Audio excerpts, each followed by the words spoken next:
Salut tout le monde, c'est Lou, j'espère que vous allez bien. On se retrouve aujourd'hui pour un nouvel unboxing Lego et on s'intéresse au pack de démarrage de la gamme Lego Super Mario. Vous êtes prêts? Let's go! Quelle drôle de forme pour une boîte Lego, en tout cas, ils se sont bien éclatés. Bon, on commence par assembler Super Mario et lui mettre des piles dans le dos, c'est important.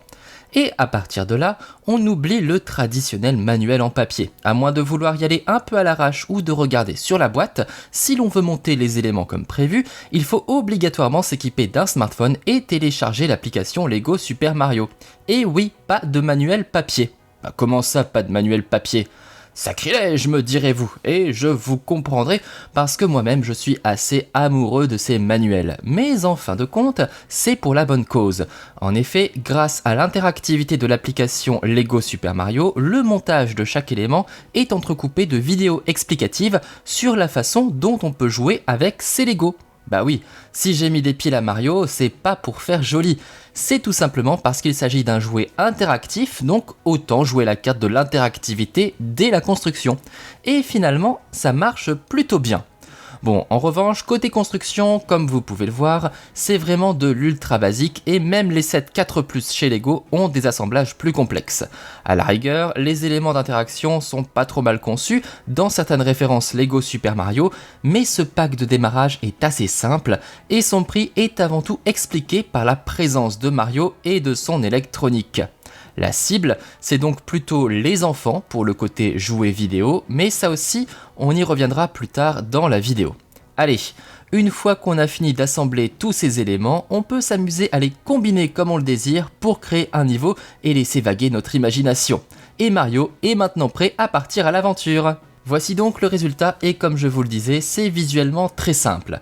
À la rigueur, les personnages sont un cran au-dessus, mais pour tout le reste, ce n'est pas vraiment le genre de set que l'on va exposer sur une étagère quand on est collectionneur. Cela dit, je salue le travail sur la ressemblance entre certains éléments Lego et leur équivalent dans le jeu vidéo. L'inspiration est bien sûr principalement Super Mario Bros, malgré la présence de Bowser Jr. Il faut dire qu'avec ces graphismes simples à base de blocs, c'est plus facile de traduire en blocs. Bon, on va commencer par s'intéresser à notre star, Mario bien sûr. Le design peut faire polémique, mais j'aime bien ce côté gros bonhomme carré, on dirait un Mario de chez Minecraft. Et donc c'est une figurine vivante, qui fonctionne à pile, ce qui permet notamment d'alimenter ses écrans et donc animer ses yeux. Mais aussi son ventre, où se trouve l'écran de jeu qui traduit en temps réel les informations interactives reçues par la figurine. Bon, concrètement, comment ça marche, Jamy ? Eh bien, c'est très simple. Notre célèbre moustachu a dans la salopette une cellule de détection qui lui permet de voir ce qui se passe, d'où la lumière qu'il émet par le pantalon. Et non, ce n'est pas une maladie vénérienne. Là par exemple, Mario voit qu'il se déplace et engrange des pièces en retour. Les pièces, c'est un peu le score du jeu. Le but est d'en ramasser le plus possible. Bon, sinon on peut lui retirer la casquette et la remettre si on veut, si on y arrive surtout. C'est marrant mais ça ne change rien. Bref, revenons à notre détecteur. Il est capable de reconnaître les couleurs et Mario sait quand il marche sur l'herbe verte, mais aussi quand il se retrouve sur l'eau, et bien sûr, le test que l'on attend tous, la lave.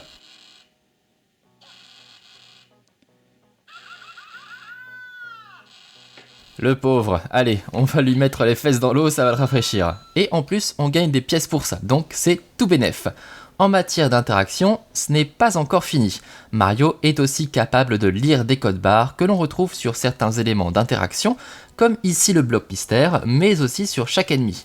Regardez, on voit même une tête de Goomba sur le code barre du Goomba. Et là encore, ce n'est pas plus compliqué que sur les barres de Lego, il suffit de poser Mario sur le code barre pour qu'il le lise. Par exemple, quand on tape le bloc mystère, par le haut d'ailleurs, une fois n'est pas coutume, on voit une roulette défiler et on obtient une récompense aléatoire. Donc ça peut être un certain nombre de pièces, mais aussi, pourquoi pas, attention,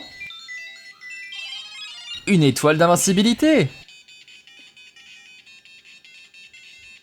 Bon, c'est surtout sympa pour la musique, mais ça permet quand même d'éliminer en une seule fois les adversaires avec plus d'un seul point de vie. Allez, calmos maintenant. Alors, il n'y a pas que Mario comme personnage dans ce pack de démarrage, on a donc Bowser Jr. apparu dans l'excellent Super Mario Sunshine sur GameCube en 2002, et l'inévitable Goomba, le premier adversaire que l'on croise dans Super Mario Bros avec sa tronche de champignon en colère. Bon, le pauvre Goomba, c'est un peu l'ennemi de base, il n'a qu'un seul point de vie, donc on saute dessus et on obtient une pièce, affaire classée. Le rejeton de Bowser, lui, c'est plus délicat. Tout d'abord, il faut déjà le retourner pour faire apparaître son code barre, et il faut au total lui sauter 5 fois dessus pour en venir à bout. Et oui, c'est un boss, donc il a plus de points de vie. C'est quand même le fils du roi Koopa, hein, c'est pas n'importe qui. Il a à peu près les mêmes proportions que Mario, mais lui, pour le coup, il faut vraiment l'assembler. Bah oui, pas d'électronique ici. En revanche, pas d'autocollant non plus, tout est tampographié et ça, c'est rudement bien pour la qualité. Malgré la simplicité de son apparence, je trouve qu'on le reconnaît bien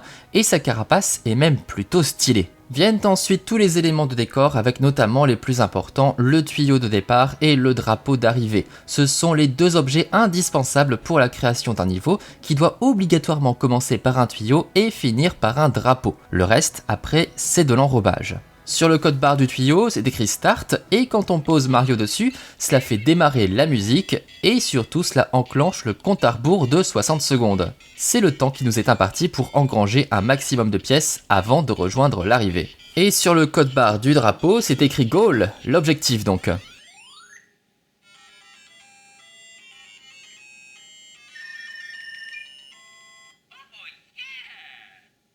On a le fameux jingle, puis le décompte de pièces pour le score. A noter que pour la déco, on peut s'amuser à recréer les petits fortins que l'on retrouve à la fin de chaque niveau de Super Mario Bros. Ça nous met tout de suite dans l'ambiance. Parmi les autres éléments, on a cette plateforme tournante qui permet de récupérer des pièces sur la musique des châteaux de Super Mario Bros. Mais pourquoi cette musique à cet endroit alors qu'on est au-dessus de l'eau et pas de la lave, je ne sais pas, mais vous pouvez intervertir si vous préférez. Mais c'est vrai que ça souligne bien le caractère périlleux de l'opération. Ouf, on a réussi sans tomber. Et là vous allez me dire, mais qu'est-ce que c'est que ce petit machin? Eh bien c'est tout simplement un nuage. Et oui, ça permet à Mario de voyager. Bon, bref, rien de cassé. Je disais donc que ce petit machin, c'est un nuage qui permet à Mario de voyager dans les airs, toujours dans le but de récupérer quelques pièces. Mais gare à la chute, hein. Rien n'est fatal, mais faudrait pas non plus abîmer la figurine, hein. Elle est fragile. Bah allez, rien que pour le fun, c'est parce que j'adore l'entendre crier et voir la tête qu'il fait quand il tombe.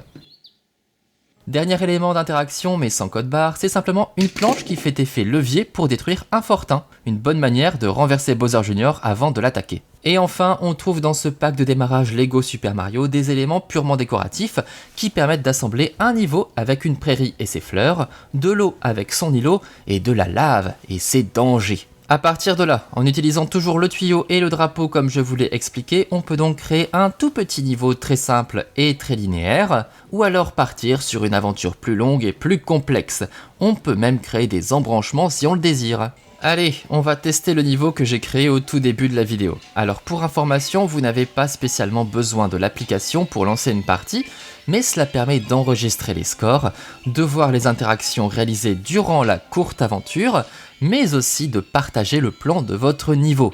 Mais on peut aussi se contenter de mettre Mario sur le tuyau pour déclencher nos 60 secondes de jeu et de musique. Bon, vous le voyez, j'essaie de m'appliquer, mais en réalité la figurine s'en fiche bien de l'aspect de votre niveau, et vous pouvez gruger comme vous le voulez. Disons que le défi est avant tout dans la tête plutôt que sur le terrain. Bien sûr, il y a quelques passages comme le nuage ou la plateforme tournante qui nécessitent un peu d'agilité, mais honnêtement, on peut zapper ça, foncer d'un bloc mystère à Bowser Jr. en écrasant le Goomba et boum, on ramasse déjà pas mal de pièces.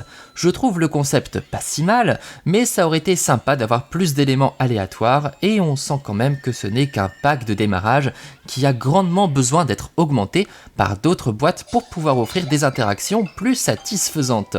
Allez, l'application m'envoie la liste de mes exploits et prend en compte mon score. Je peux toujours essayer de faire mieux par la suite.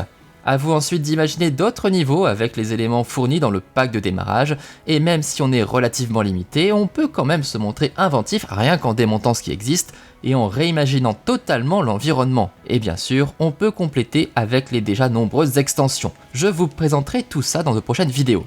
Alors, on a fait combien cette fois ?